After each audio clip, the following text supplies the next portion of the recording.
Hello, good evening everyone, good evening. तो जैसा आप सभी स्टूडेंट्स को पता है, हमने लास्ट क्लास में पहला चैप्टर कंप्लीट कर लिया है। ठीक है। आज हम हमारा नया चैप्टर स्टार्ट करने वाले हैं, जो कि कौन सा है? टेंथ की मैथ्स का सेकंड चैप्टर, जिसका नाम क्या है? बहुपद, और इसे हम इंग्लिश में क्या कहते हैं? पॉलिनोमियल। अब काफी बच्चों को यह चैप्टर टफ लगता है, काफी बच्चों को आसान लगता है। ठीक है। देखिए, जहां भी इसमें एक्स, वाई, ए, बी ये सब आने लग जाते हैं ना, वहां बच्चों को थोड़ी परेशानी होने लग जाती है। तो आपको स्टार्टिंग से एक एक कॉन्सेप्ट को बहुत ही अच्छे से समझते हुए चलना है। कहीं भी डाउट आता है तो डाउट तुरंत पूछ लेना है। ठीक है। आप अनम्यूट करके पूछ सकते हैं, कमेंट करके पूछ सकते हैं, लेकिन सभी बच्चे क्वेश्चंस जो भी आपसे क्लास में पूछे जाते हैं उसका अच्छे से आंसर करेंगे। जो भी होमवर्क आपको दिया जाएगा उसे अच्छे से सॉल्व करके आएंगे। ठीक है। तो यकीन मानिए, आपको बिल्कुल भी परेशानी नहीं आने वाली है चैप्टर में। पूरा चैप्टर आपको अच्छे से समझ में आएगा। हम बिल्कुल जीरो बेसिक लेवल से स्टार्ट करने वाले हैं और अच्छे से पढ़ेंगे पूरे एक एक कॉन्सेप्ट को डिटेल में। ठीक है। चलिए, तो हम हमारा पहला टॉपिक स्टार्ट करते हैं। पहला जो हमारा टॉपिक है, अंक गणितीय व्यंजक, न्यूमेरिकल एक्सप्रेशन। देखिए, न्यूमेरिकल एक्सप्रेशन क्या होता है, या फिर व्यंजक आखिर होता क्या है? सबसे पहले कि यदि हमारी जो संख्याएं होती हैं, अच्छा आप एक चीज समझें सबसे पहले कि संक्रियाएं क्या होती हैं। संक्रियाओं को इंग्लिश में कहते हैं ऑपरेशन। संख्याओं को इंग्लिश में क्या कहते हैं? ऑपरेशन। अब ये होते क्या हैं? गणित में चार संक्रियाएं होती हैं, प्लस, माइनस, गुणा और भाग। यानी कि ये जो चार आपके चिन्ह हैं, इन चिन्हों को संक्रिया भी कहा जाता है गणित में, और इंग्लिश में इन्हें ऑपरेशन भी कहते हैं। तो मैं बार बार इस शब्द का यूज करूंगा, संक्रिया संक्रिया। तो आपको समझ जाना है संक्रिया का मतलब क्या है। प्लस भी हो सकता है, माइनस भी, गुणा भी और भाग भी। इन चारों चिन्हों में से कुछ भी हो सकता है। ठीक है। अब देखिए, अंक गणितीय व्यंजक क्या होंगे? अंक गणितीय व्यंजक वह होते हैं जहां संख्याओं के साथ सिर्फ संक्रियाएं होती हैं, उसे अंक गणितीय व्यंजक कहते हैं। यानी कि उदाहरण के तौर पर मान लीजिए, मैं कोई भी दो संख्या ले लेता हूं, 2 और 3। तो ये दो संख्या है और उनमें मैं कोई भी संक्रिया लगा देता हूं। मान लीजिए मैंने यहाँ प्लस लगा दिया, तो यह जो 2 + 3 बना है, हम इसे क्या कहेंगे? इसे हम अंक गणितीय व्यंजक कहेंगे। ठीक है, न्यूमेरिकल एक्सप्रेशन कहेंगे। तो क्या परिभाषा हो गई? इसमें कोई भी संख्या हो सकती है, कितनी भी संख्या हो सकती है। ठीक है। एक से अधिक कितनी भी संख्या हो सकती है, और उनके बीच में कुछ कुछ ये चिन्ह लगे हुए आपको दिखाई देंगे। एक और उदाहरण ले लेते हैं, जैसे कि 5 - 7 × 3 ÷ 3। तो क्या यह भी हमारी संक्रिया है क्या? सॉरी, क्या यह भी हमारा न्यूमेरिकल एक्सप्रेशन यानी कि अंकगणितीय व्यंजक है क्या? तो देखते हैं। इसमें भी देखिए, केवल आपको क्या दी गई है? संख्याएं दी गई हैं, और उनके बीच बीच में आपको संक्रियाएं दी गई हैं। तो इसका मतलब हाँ, यह भी हमारा एक अंक गणितीय व्यंजक होगा। ठीक है। तो अंक गणितीय व्यंजक की आपको इस तरीके से पहचान करनी है।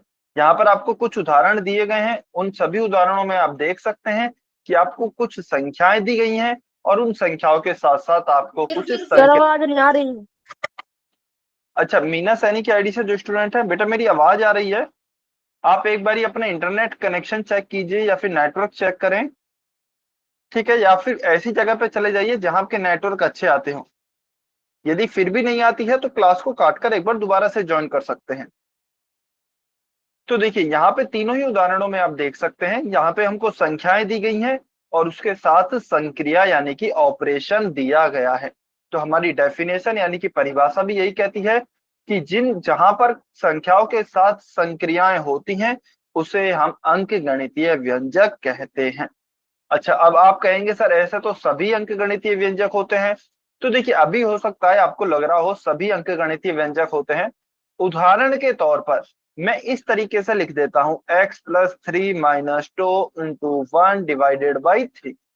मान लीजिए मैं इस तरीके से एक व्यंजक लिख देता हूं। इस तरीके से मैंने एक व्यंजक लिख दिया। अच्छा देखिए, व्यंजक क्या होता है? व्यंजक जहां पर आपकी कोई भी दो चीजें आपस में संक्रियाओं के द्वारा जुड़ी हो, दो या दो से अधिक चीजें संक्रियाओं के द्वारा जुड़ी हो, वो व्यंजक कहलाता है। ठीक है। तो यह एक व्यंजक है।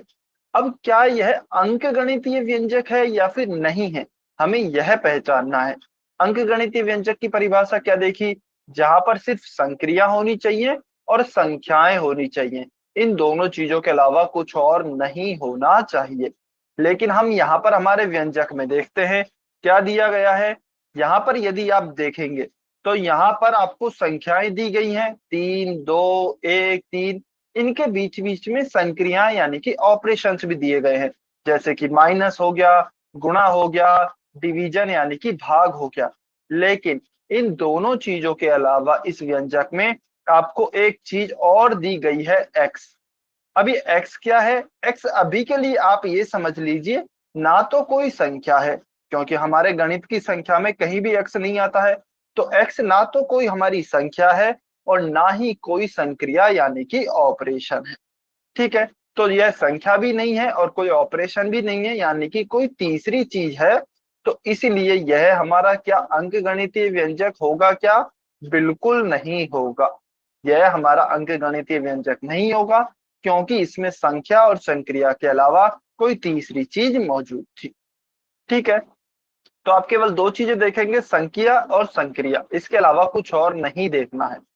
चलिए अभी आप कमेंट करके बताइए, क्या व्यंजक 5 × 4 - 3 + 7 एक अंकगणितीय व्यंजक है? यदि है तो आप y लिखेंगे, नहीं है तो आप n लिखेंगे।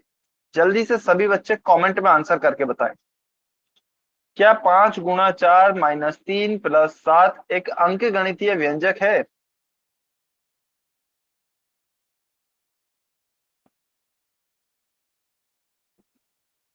यदि है तो y लिखेंगे, नहीं है तो n लिखेंगे।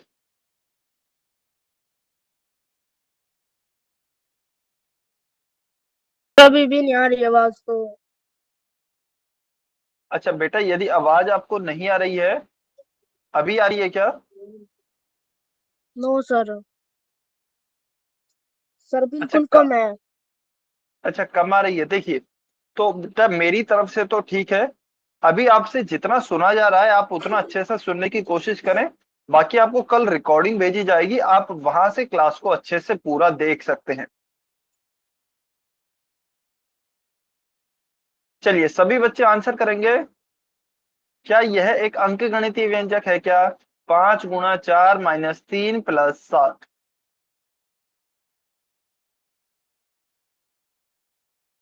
सभी बच्चे आंसर करें जल्दी से।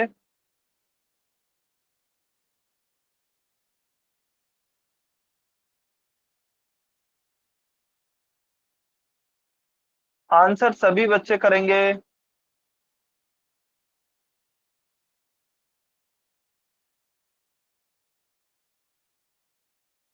Last 10 second.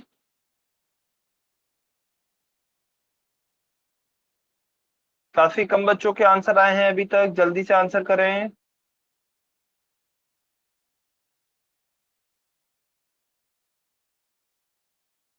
हाँ जी, पुनीत नोथा की आईडी से जो स्टूडेंट हैं, रविंदर बागरी की आईडी से जो स्टूडेंट हैं, बेटा आप आंसर करें। जतिन बाबा, देखिए आपका है ना, एक एक बच्चे का नाम लेने की जरूरत नहीं पड़नी चाहिए। आप सभी बच्चे सॉल्व करेंगे और सभी बच्चे आंसर करेंगे। ठीक है, चलिए बहुत बढ़िया, वेरी गुड। तो बिल्कुल आपका आंसर सभी का सही है, यह हमारा एक अंकगणितीय व्यंजक है। क्यों है? हमने अभी परिभाषा पढ़ी, अंकगणितीय व्यंजक में दो चीजें होती हैं, कौन कौन सी? एक तो संख्या होनी चाहिए और संख्याओं के साथ संक्रिया यानी कि ऑपरेशंस होने चाहिए। कौन कौन सी होती हैं संक्रिया? प्लस, माइनस, गुणा, भाग।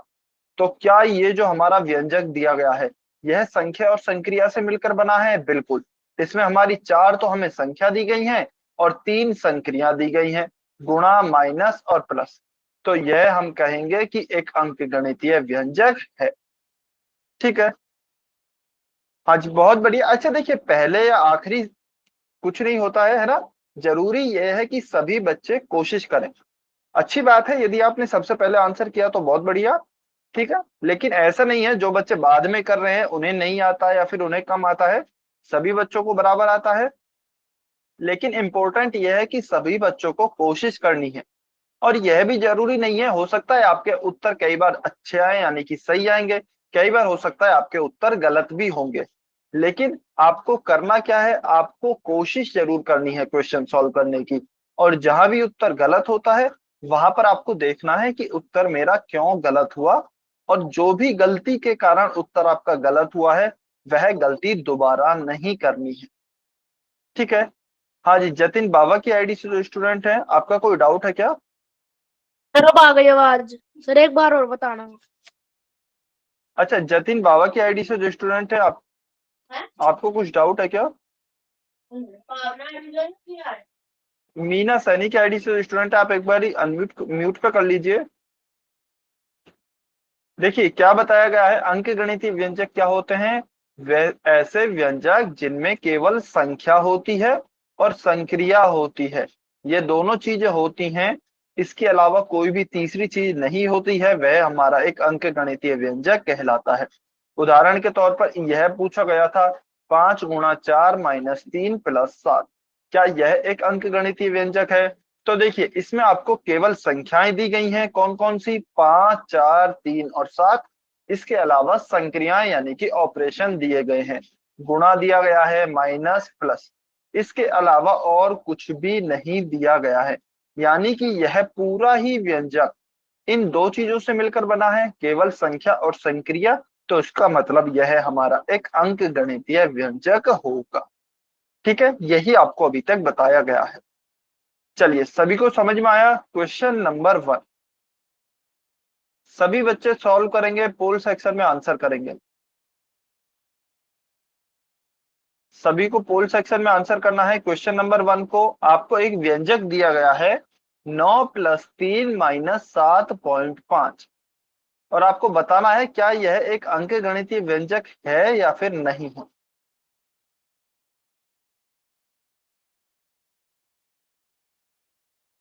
सभी बच्चे सॉल्व करेंगे, बहुत ही आसान क्वेश्चन है। अच्छा, 1 मिनट, शायद आप आंसर नहीं कर पा रहे होंगे। चलिए, अभी आप आंसर कर सकते हैं।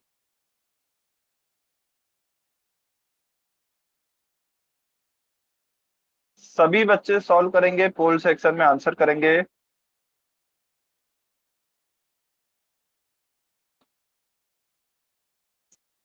आपको परिभाषा का ध्यान रखना है, हमने क्या पढ़ा है अभी अंक गणितीय व्यंजक में, और उसके हिसाब से आपको आंसर करना। बेटा काफी बच्चे गलत कर रहे हैं, ध्यान से करें।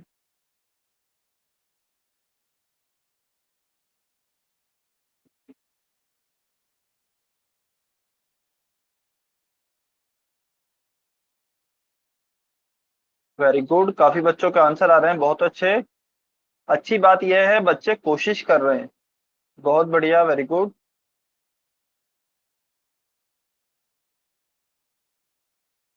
चलिए, 3 बच्चों के आंसर बाकी हैं।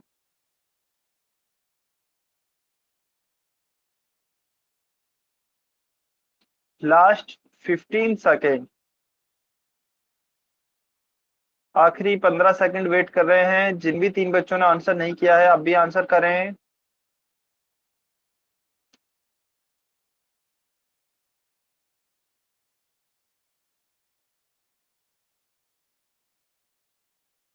5, 4, 3, 2, 1, टाइम्स अप।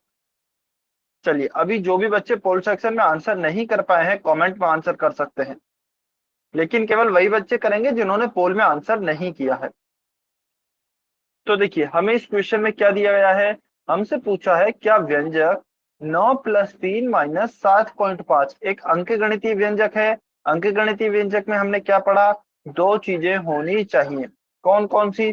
सबसे पहले आपकी होनी चाहिए संख्या, दूसरी आपकी होनी चाहिए संक्रिया यानी कि ऑपरेशन। तो यह जो हमारा व्यंजक पूरा दिया गया है, यह किस किस से मिलकर बना है? इसमें देखिए 9 है, 3 है, 7.5 है। इसके अलावा दो चिन्ह है, प्लस है और माइनस है। इनके अलावा और कुछ भी नहीं है। तो ये तो सारी आपकी संख्याएं हो गई, और ये सारी आपकी संक्रियाएं हो गई। तो आप देख सकते हैं यह जो पूरा ही आपका व्यंजक है यह केवल संख्या और संक्रिया से मिलकर बना है, इसके अलावा और कुछ भी नहीं है। तो यह हमारा एक अंक गणितीय व्यंजक होगा। हो सकता है कुछ बच्चे इसलिए कंफ्यूज हो गए हो कि वो 7.5 को संख्या नहीं मान रहे हैं, लेकिन बेटा संख्या तो होती है, किसी भी प्रकार की संख्या हो, संख्या होनी चाहिए, चाहे परिमेय हो, अपरिमेय हो, भिन्न हो, दशमलव वाली हो, प्राकृत हो, पूर्ण हो, किसी भी प्रकार की संख्या हो, बस गणित की संख्या होनी चाहिए। ठीक है, तो यह हमारा क्या होगा, एक अंक गणितीय व्यंजक होगा। चलिए, इसका आंसर आ गया है option A. Next question, question number 2। Question number 2, आपको बताना है कौन सा व्यंजक एक अंक गणितीय व्यंजक नहीं है। Which of the following expression is not a numerical expression. ध्यान से क्वेश्चन देखें, ध्यान से ऑप्शंस को देखना है और फिर अपना आंसर करेंगे।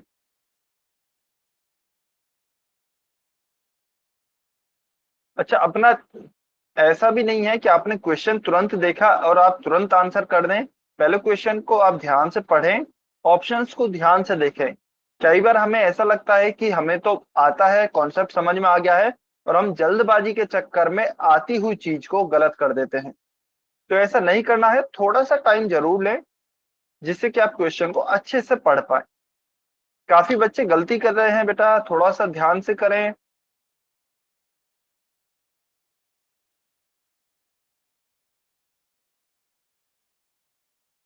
हमने क्या पढ़ा है कॉन्सेप्ट में, अंकगणितीय व्यंजक क्या होते हैं और क्या नहीं होते। सभी बच्चे सॉल्व करेंगे।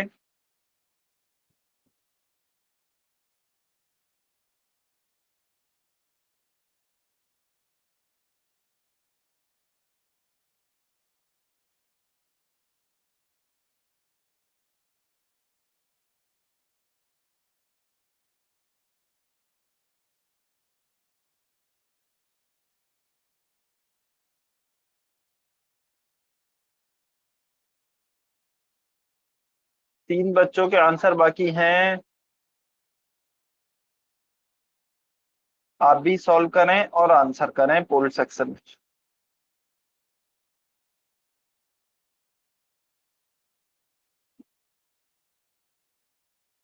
Last 15 second.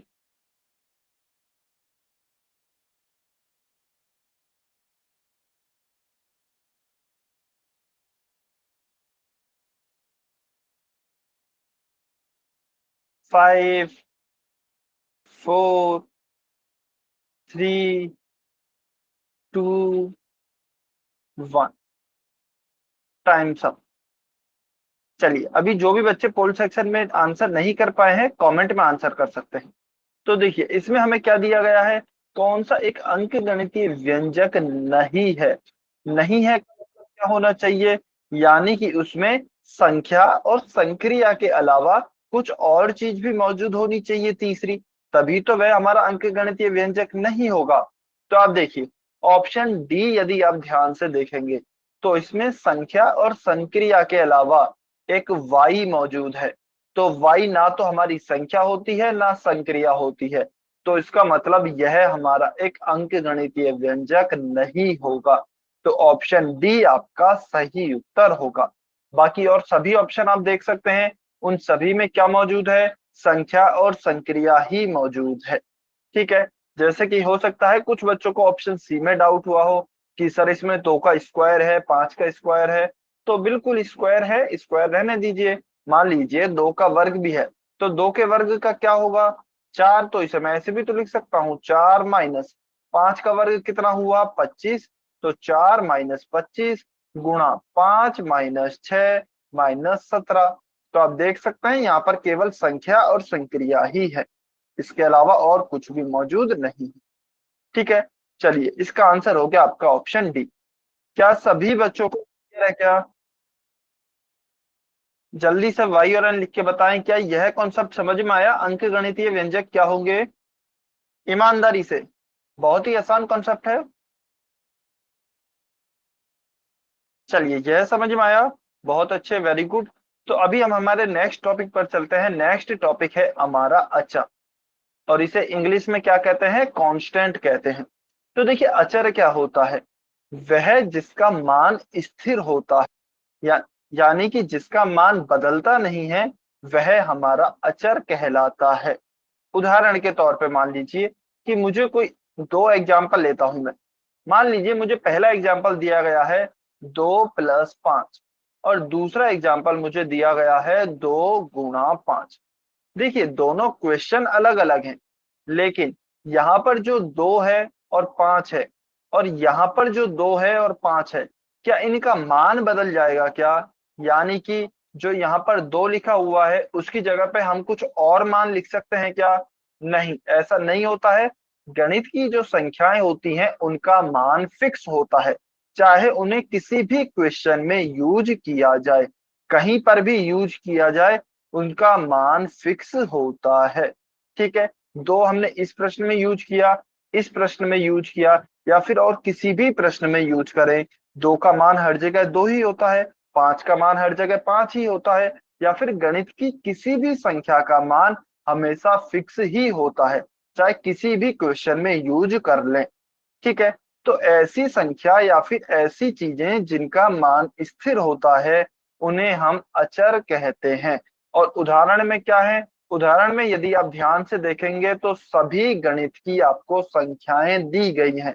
तो इसका मतलब हम यह भी कह सकते हैं कि जो भी गणित की संख्याएं होती हैं, चाहे किसी भी प्रकार की हो, वो प्राकृत संख्या हो, पूर्ण हो, परिमेय हो, अपरिमेय हो, दशमलव हो, किसी भी प्रकार की संख्या हो, सारी संख्याएं हमारी अचर कहलाएंगी। ठीक है, तो यह आपको ध्यान रखना है, गणित की सारी संख्याएं आपकी अचर कहलाती हैं, क्योंकि उनका मान फिक्स होता है, मान बदलता नहीं है। ठीक है, चलिए अभी आपको आंसर करना है क्या?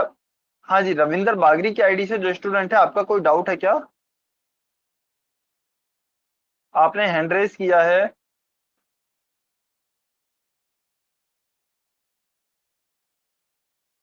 ठीक है, चलिए तो अभी आपको एक क्वेश्चन सॉल्व करना है। क्या वाई अचर है? क्या वाई अचर है क्या?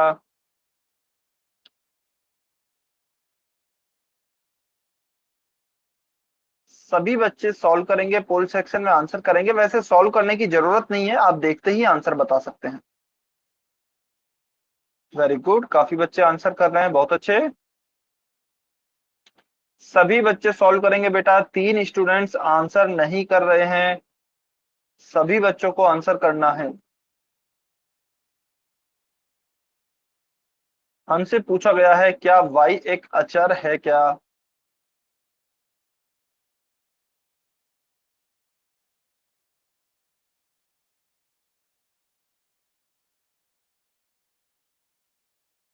चलिए 4 बच्चों के आंसर बाकी हैं, आप भी आंसर करें।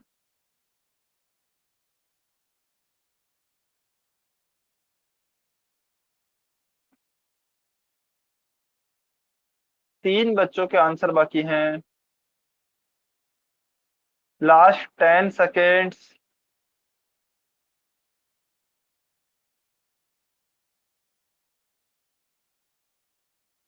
5, 4, 3, 2, 1। Times up. चलिए अभी जो भी बच्चे पोल सेक्शन में आंसर नहीं कर पाए हैं, कमेंट में आंसर कर सकते हैं। देखिए अभी हमने क्या पढ़ा? अचर क्या होते हैं? जिनका मान फिक्स होता है या फिर जिनका मान स्थिर होता है। और उसके बाद हमने पढ़ा कि गणित की जो भी संख्याएं हैं, वह सारी ही हमारी क्या होती हैं? अचर होती हैं। तो अभी के लिए आप ये समझ सकते हैं, क्योंकि y हमारी एक संख्या नहीं है गणित की, इसलिए यह अचर भी नहीं है। ठीक है, y क्योंकि हमारी गणित की संख्या नहीं है, इसलिए यह अचर भी नहीं होगा। तो ऑप्शन बी हमारा सही उत्तर होगा।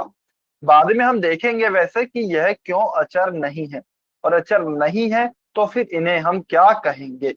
ठीक है, वो हम इसके बाद में पढ़ने वाले हैं। तो अभी फिलहाल के लिए इसका उत्तर क्या हो गया है? Option B. चलिए क्वेश्चन नंबर 4।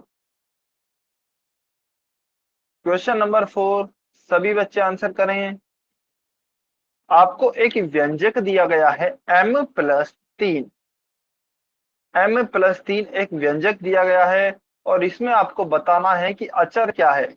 क्या m अचर है, 3 अचर है, या फिर m+3 पूरा अचर है, या फिर इनमें से कुछ भी अचर नहीं है।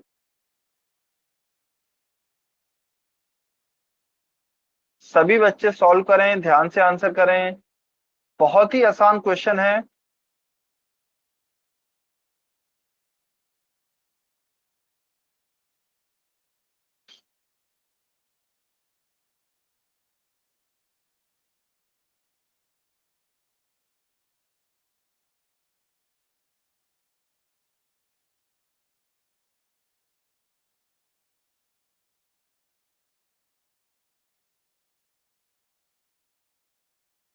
वेरी गुड, काफी स्टूडेंट्स आंसर कर रहे हैं, बहुत अच्छे।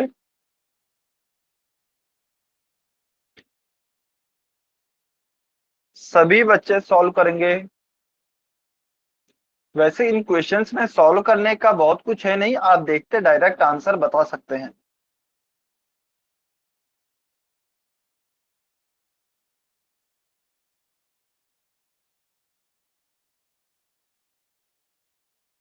जल्दी से आंसर करें सभी बच्चे।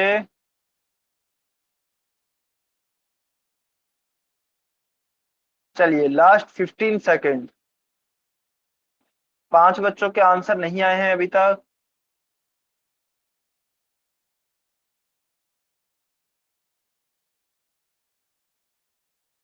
जल्दी से आंसर करेंगे, 10 सेकेंड्स रिमेनिंग।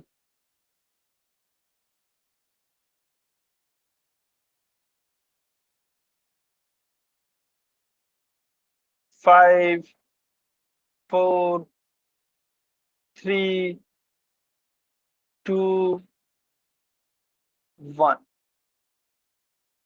Times up. चलिए अभी जो भी बच्चे पोल सेक्शन में आंसर नहीं कर पाए हैं, कमेंट में आंसर कर सकते हैं। देखिए हमें क्या दिया गया है, एक व्यंजक दिया गया है m+3 और हमें बताना है इसमें से अचर क्या है। ठीक है। हमने अभी पढ़ा है कि अचर क्या होता है। हमारी गणित की जो संख्याएं होती हैं उन्हें हम अचर कहते हैं, क्योंकि उनका मान फिक्स होता है, बदलता नहीं है। तो इसमें हमारी गणित की कौन सी संख्या है, जानते हैं हम। m हमारी कोई भी गणित की संख्या नहीं होती है। तो कौन सी है हमारी संख्या, 3 है। तो इसमें 3 हमारा एक अचर होगा। तो इसलिए ऑप्शन बी हमारा सही उत्तर होगा। ठीक है। चलिए इसका उत्तर हो गया option B. Next question, question number 5। बेटा कुछ बच्चे आंसर नहीं कर रहे हैं, सभी बच्चे आंसर करने की कोशिश करेंगे। अच्छा अभी हम सेकंड चैप्टर से, क्योंकि आज स्टार्ट हुआ है, तो हम ये कोशिश करेंगे कि आपके जो भी डेली क्वेश्चंस की कराए जाते हैं पोल सेक्शन में, आप पोल में आंसर देते हैं उनका, तो उनकी जो भी रिपोर्ट होती है ना, वो आपके स्कूल तक पहुंचाई जाए, या फिर जो अवंती वाले सर आते हैं, अभिमन्यु सर, वो आपसे डिस्कस किया करेंगे। ठीक है। तो आप ट्राई करें कि उस रिपोर्ट अच्छी से अच्छी हो, आपकी वह रिपोर्ट सभी बच्चों का सारे क्वेश्चंस का आंसर सही हो, ऐसी आपको कोशिश करनी है।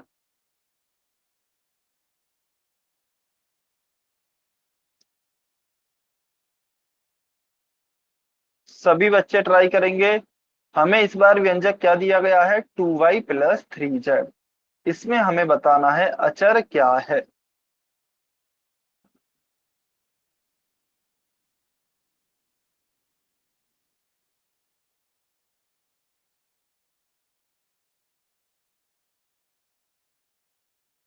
वेरी गुड, कुछ बच्चों के आंसर आ रहे हैं, बहुत अच्छे।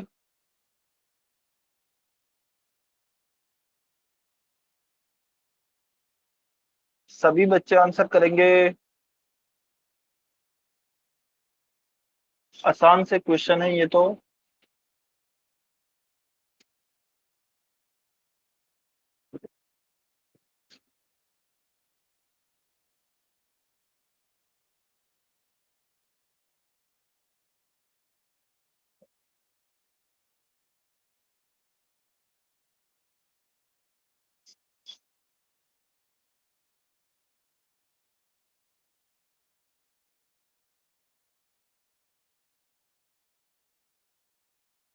बेटा कुछ बच्चे आंसर शायद नहीं कर रहे हैं।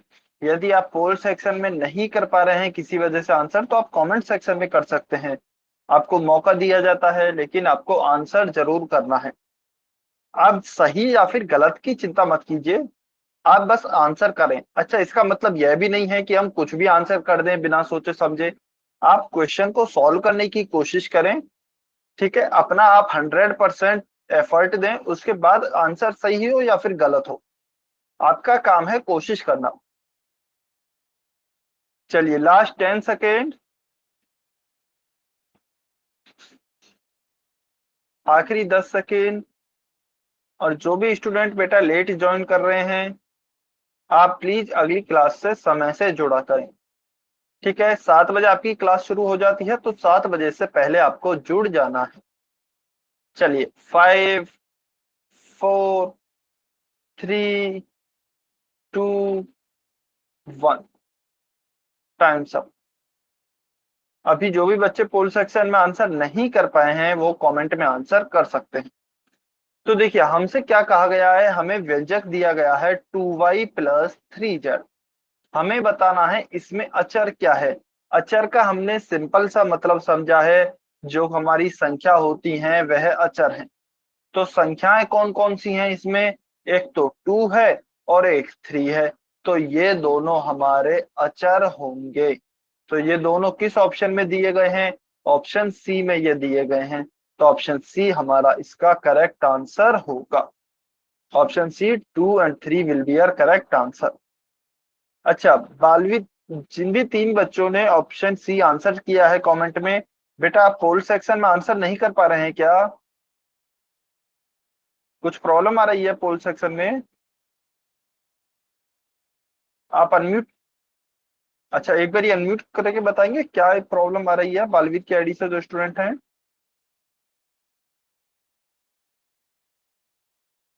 हाँ जी, राइट उत्तर सही है, उत्तर ठीक है आपका। चलिए ठीक है, ये हम बाद में डिस्कस कर लेंगे। अभी हम हमारे नेक्स्ट टॉपिक पे चलते हैं। इसका उत्तर तो हो गया है ऑप्शन सी। सर ये कैसे था, एक बार दोबारा बताना। हमारी आंसर नहीं दे पा रहे। अच्छा, पोल सेक्शन में आंसर नहीं कर पा रहे हैं, यस सर। तो आप, ठीक है, आप, आपसे देखिए कहा जाता है जब भी आप पोल सेक्शन में आंसर नहीं कर पाए, उसके बाद कमेंट सेक्शन में आंसर कर दिया करें, ठीक है। पोल के बाद ठीक कमेंट ठीक है सेक्शन सर। ओपन किया जाता है, तब आप उसमें आंसर कर सकते हैं, ठीक है। सर हाँ, मीना सैनी की आईडी से जो स्टूडेंट हैं, एक बार ही बताएंगे क्या पूछ रहे थे आप? सर ये 2 और 3 कैसे है सर? ये अच्छा चलिए, आप बताइए, अचर की परिभाषा हमने क्या पढ़ी? द्वितीय व्यंजक है क्या बोल रहे हैं? सर, जो गणितीय व्यंजक थे।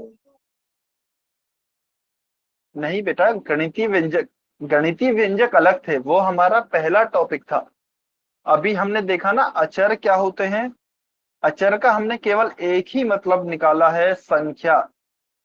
अचर का मतलब है गणित की संख्या। तो इसमें हमें गणित की संख्या कहाँ दी गई है, कौन कौन सी दी गई है? केवल दो गणित की संख्या है, एक तो 2 है और एक 3 है। तो इसका मतलब हमारा ऑप्शन सी सही है। क्या y और z हमारी गणित की संख्या है क्या? नहीं है।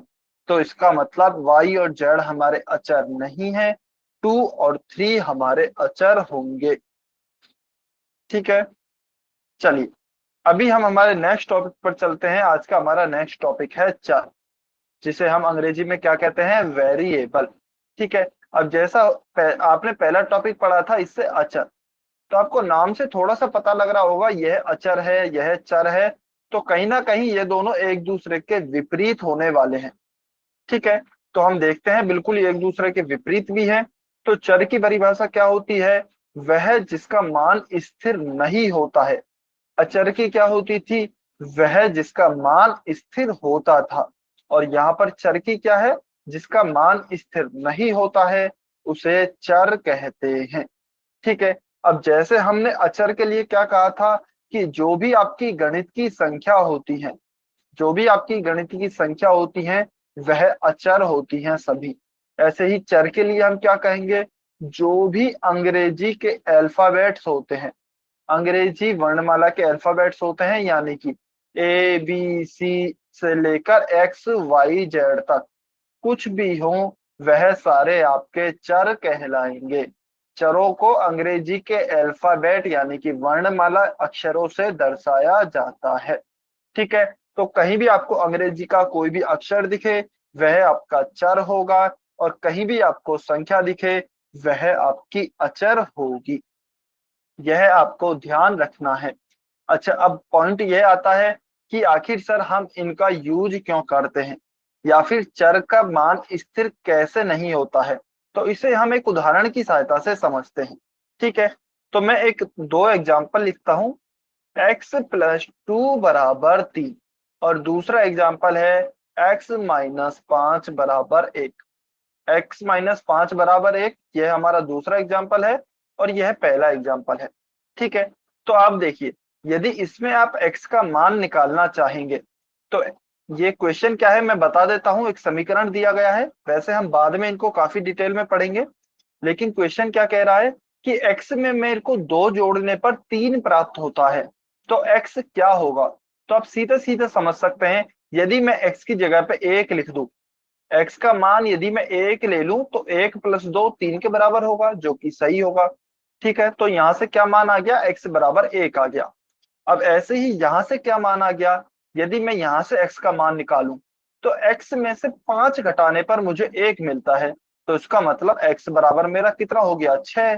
क्योंकि 6 में से यदि मैं 5 घटाऊंगा तो 1 मिलेगा।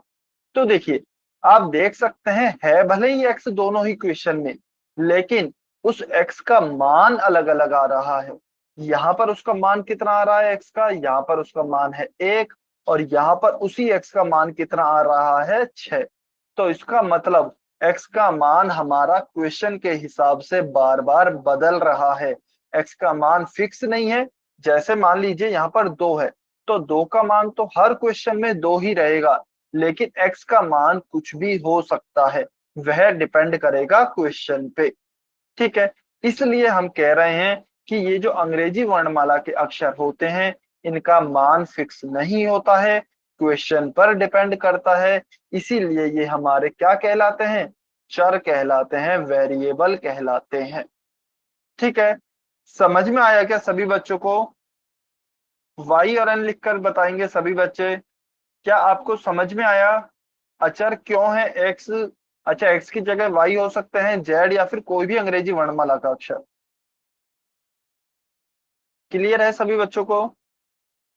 ठीक है, तो आपको मेनली 2 चीज याद रखनी है बेटा, मोटी मोटी।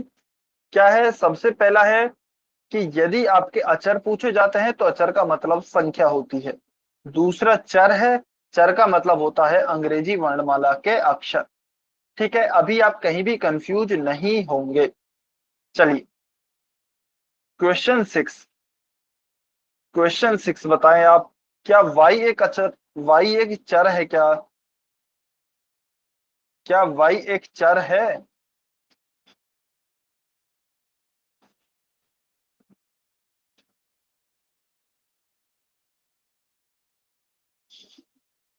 क्या y एक चर है क्या।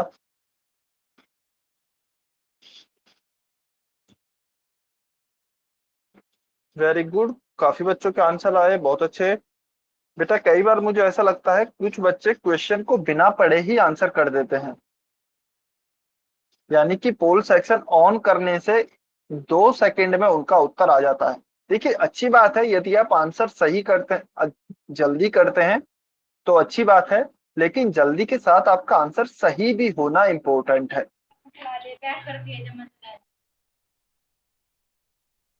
चलिए वेरी गुड, किसी एक दो स्टूडेंट के आंसर रह रहे हैं, बेटा आप भी आंसर करें। 2 स्टूडेंट्स के आंसर बाकी हैं, 10 सेकंड और वेट कर रहे हैं। आपको बताना है क्या y एक चर है क्या। 5 4 3 2 1, टाइम्स अप। चलिए, अभी जो भी बच्चे पोल सेक्शन में आंसर नहीं कर पाए हैं, कमेंट में आंसर कर सकते हैं। तो देखिए, हमने अभी एक ही चीज पढ़ी थी क्या, अचर का मतलब क्या होता है, अचर का मतलब होता है संख्या। अचर का मतलब है संख्या, और चर का मतलब क्या है, अंग्रेजी वर्णमाला के अक्षर। अंग्रेजी वर्णमाला के अक्षर, ठीक है। तो क्या वाई एक अंग्रेजी वर्णमाला का अक्षर है? बिल्कुल है। तो इसका मतलब यह चरबी है, इसका मतलब यह चरबी है। ठीक है, रविंद्र बागरी की आईडी से जो स्टूडेंट है, कोई बात नहीं, गलती से यदि बी हो गया है तो अभी, लेकिन आपको आगे से ध्यान रखना है। ठीक है, ऑप्शंस को बहुत ही ध्यान से पढ़ें। देखिए, मैटर ये नहीं करता कि आपने कितना जल्दी उत्तर किया है, मैटर ये करता है कि क्या आप सही उत्तर दे रहे हैं क्या, है ना। अभी कई बार हमें कभी भी ऐसा नहीं करना कि आता हुआ क्वेश्चन हमसे गलत हो जाए।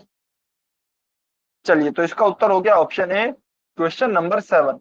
आपको व्यंजक दिया गया है x-7, इसमें आपको बताना है चर क्या है। क्या x चर है क्या, या फिर 7 चर है? पोल सेक्शन में आंसर करेंगे।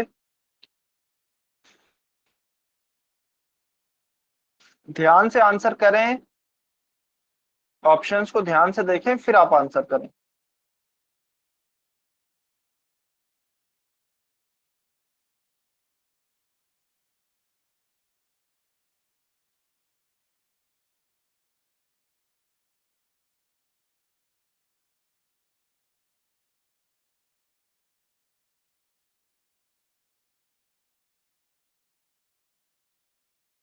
वेरी गुड, अभी तक काफी बच्चों के आंसर आ गए हैं, और अच्छी बात यह है सभी के बिल्कुल सही आंसर है। क्योंकि इस बार मैं देख रहा हूं कि पोल ऑन करने के तुरंत बाद आंसर नहीं आया किसी बच्चे का। सभी बच्चों ने थोड़ा सा समय लिया है, फिर आंसर किया है। यानी कि इस बार आपने ऑप्शंस को ध्यान से पढ़ा है, क्वेश्चन को ध्यान से पढ़ा है, फिर आंसर किया है, जो कि बहुत अच्छी बात है। चलिए, 3 स्टूडेंट्स के आंसर बाकी हैं, आप भी आंसर करें। Last 10 second.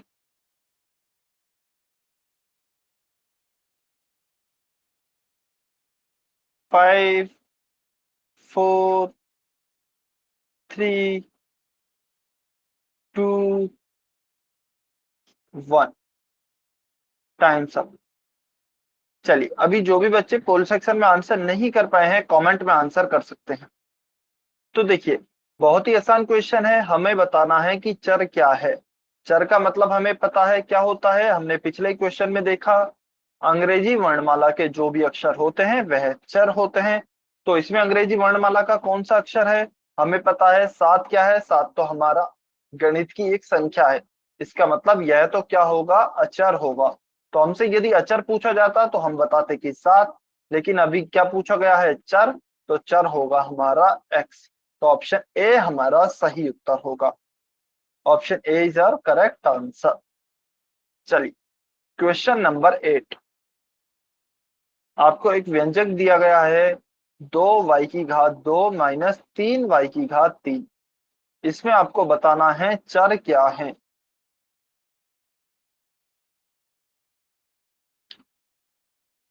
जल्दबाजी में आंसर नहीं करें, आराम से क्वेश्चन पढ़ें, ऑप्शन को देखें, फिर आंसर करेंगे।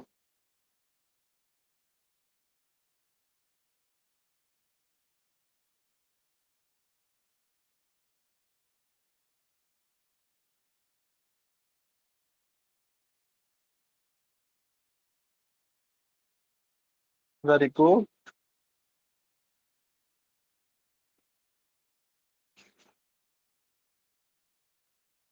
बहुत बढ़िया, अभी तक सभी बच्चों के बिल्कुल सही आंसर आए हैं।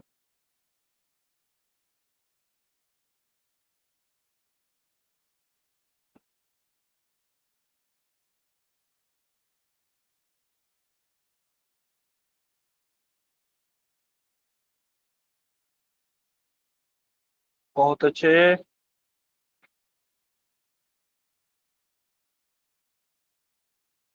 चलिए, लास्ट 15 सेकेंड।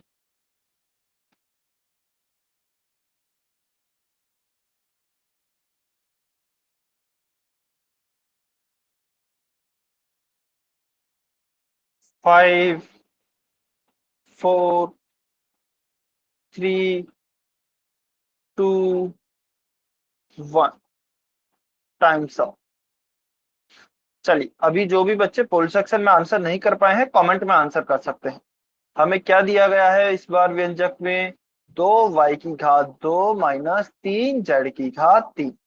ठीक है, इसमें हमसे क्या पूछा है? चर पूछा है। और चर का मतलब अब हम जानते हैं, अंग्रेजी वर्णमाला के अक्षर यानी कि चर, और कोई भी गणित की संख्या यानी कि अचर।